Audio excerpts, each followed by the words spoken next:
સુરતના ઉમરામાં VR mall પાસે બે યુવક ઉપર ઘાતક હુમલો, એકનું ઘટનાસ્થળે મોત બાબતે હત્યા કરનાર આરોપીને પકડી પાડતી ઉમરા પોલીસ।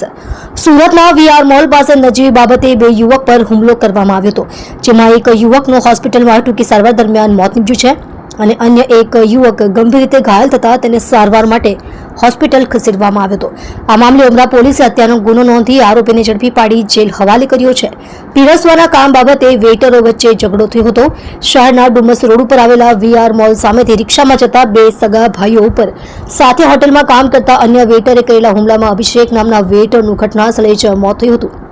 પોલીસે બનાવ અંગે હત્યાના ગુનામાં સંડોવાયેલા અવિનાશની ધરપકડ કરી છે। ઉમરા પોલીસના જણાવ્યા મુજબ મગદલ્લા રોડ સ્થિત શિવમ કિચન હોટલમાં કામ કરતા અવિનાશ, અભિષેક વચ્ચે પીરસવાના કામ બાબતે ઝઘડો થયો હતો। અભિષેકને છાતી અને મોઢા પર ઘાતક હથિયારના ઘા વાગવાથી ઘટનાસ્થળે જ મોત।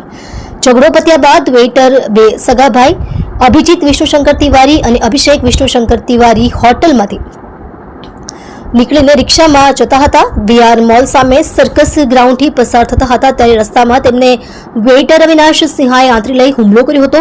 હુમલામાં છાતી અને મોઢા પર ઘાતક હથિયારના ઘા વાગવાથી ગંભીર ઈજા પામેલ મોટાભાઈ અભિષેકનું ઘટના સ્થળે જ મોત થયું હતું। ઉમરા પોલીસે ગુનો નોંધી વધુ તપાસ કરતા હત્યારા વેઇટર અવિનાશ સત્યેન્દ્ર નાગેન્દ્ર પ્રસાદ સિંહાને તાત્કાલિક પકડી લઈને કસ્ટડી ભેગો કર્યો હતો।